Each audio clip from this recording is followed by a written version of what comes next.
This is my Stronger Core and Flatter Tummy sequence, phase 2, part 1.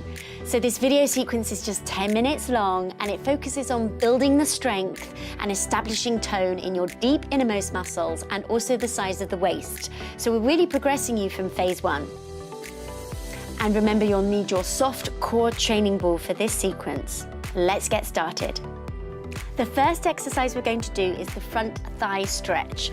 So we'll lie on our side, take hold of the foot here, just resting on your forearm. Make sure your elbow's in line with your shoulder and bring the leg back to feel a really good stretch in the front thigh, because we don't want the front thigh muscles to kick in or the hips to kick in on the tummy exercises. Bring the leg forward, take that back again. A good stretch, holding this for 5 seconds. Bring it forward and again. These muscles get really quite tight, especially if you've done a lot of squats or lunges in the past. We can create muscular imbalances by repeating one particular move too much. So it's going to stretch these muscles out first of all. So you're taking your leg back, resting on your forearm here to ease tension in the front of the thighs. We're then coming up into the hip flexor stretch with a side bend, coming onto our knees, stepping forward with the right leg. You'll reach up to the ceiling, fingertips to ceiling, push your knee towards your toe and reach over into a side bend, stretching the hip flexor, coming back and repeating up to the ceiling and over in a lovely side bend and back. Inhale up, exhale over, inhale back, up and over. Remember, the hip flexor stretch here is really important. We want those hips to release before we do the stomach exercises. And back and change over, stepping forward with the left foot, reaching up and coming into the side bend, feeling the stretch in the hip flexor by pushing the knee forward and back. You may find you feel a little unstable in this move, particularly at this point when your pelvis is still unstable following the pregnancy. So I find that having this arm resting on the front of the thigh can really help with your balance. One time, reaching up and over to really lengthen through the side of the waist. And back. And now we're going to come down onto the floor with our feet flat and our knees bent. Knees are about hip width apart and so are the feet. We're going to do pelvic tilts, and this is all about getting our spine into a neutral position first of all, and then tilting the pelvis. So place your hands just here on the top of the pelvis. You want your pelvis to be lying flat with your pubic bone. So you want to just adjust depending on the curve that you have in your lower back, and everybody is slightly different. Adjust your pelvis so that you can feel your pelvis flat in line with the pubic bone. The lower back will be fairly flat, but you will have a natural little arch in your lower back here. But you don't want your pelvis to be higher than your pubic bone or the other way, where you've clenched your bottom and your pelvis is down and your pubic bone is higher. So nice neutral position. And then with the hands on the pelvis here, fingers on the pelvis and the thumbs just tucked under, we'll tilt the pelvis up so the pubic bone is down, and then in the opposite direction so that your tailbone rolls down and up, and then we're going back. You're just inhaling and exhaling. Just warming up the lower spine here, and this really helps also with pelvic stability, getting the pelvis stable again following the pregnancy. Remember, the joints are quite susceptible still from the hormonal changes that occur during pregnancy, and also the adaptations that your body made to carry all that weight out in front of you when you were carrying your baby out in front. So just really rolling that pelvis, tilting it up and then back. One more, and rest. So now we're going to take the soft core training ball, if your kids haven't managed to get hold of this already, and we're going to place it just here in between the inner thighs. We'll wake up these inner thigh muscles again and help strengthen and tone them. We're going to squeeze the ball between the inner thighs, keeping the lower back flat. Exhale, inhale, release. Exhale, inhale, release.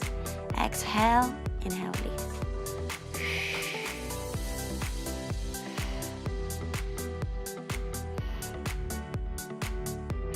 So you're really squeezing the inner thighs together. We're going to do 2 more.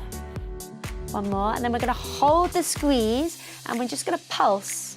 Very small movements with the ball, just pulsing the inner thighs. Really helps strengthen tone, wake up those muscles.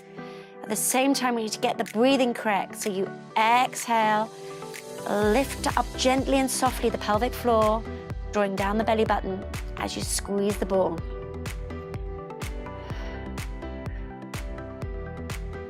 Two more. 1 more. And release.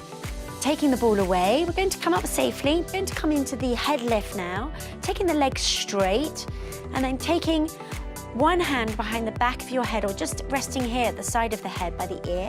You'll take your right arm overhead.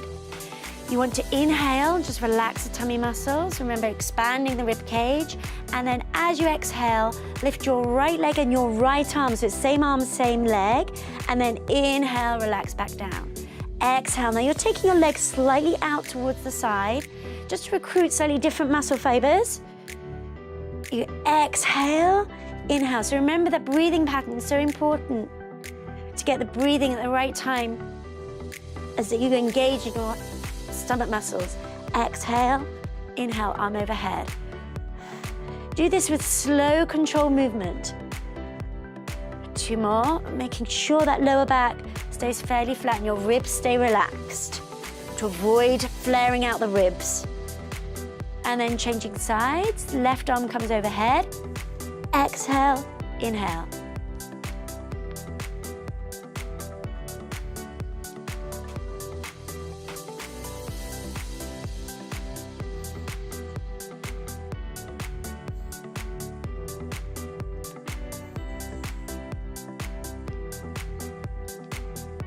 Two more.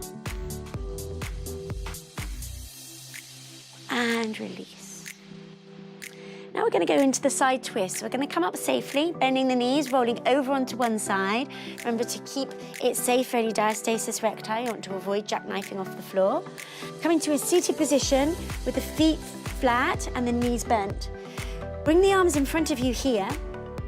And we're going to take the ball again and place it just here at the tailbone, base of the spine, and just rest on it. Makes a lovely cushion. And with this one, we want to inhale, prepare the tummy. So just again, inhale here through to the ribs. Exhale, I want you to roll back slightly onto the ball, engage the stomach here, and then just slightly turn to the right, slightly turn to the left. So you exhale on each slight rotation. Now, with a diastasis recti, we keep this safe by just taking the hands onto the side of the waist and not rotating far.